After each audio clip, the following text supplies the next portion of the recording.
Hello अस्सलाम वालेकुम। तो आज की प्रोडक्ट्स मुझे आई हैं अरेबियन ब्यूटी कॉस्मेटिक्स वालों की तरफ से। They had send me this face serum. Arabian Beauty का ये सीरम है और ये वैक्स है for your hair, finger wax है ये।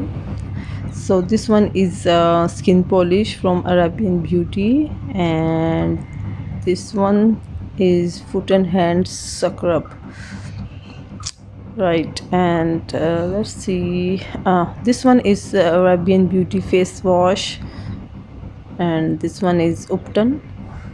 ये बना होता है, बस आपको साशे से निकाल के यूज़ करना है। ये हैंड और फुट स्क्रब है, ये भी बना हुआ है। और ये है चारकोल मास्क है इनका। ये ब्लीच क्रीम है, ये ऑलरेडी मेड होती है, बस आपको उसको यूज़ करना होता है साशे से निकाल के। और ये है जी rose water, my favorite one.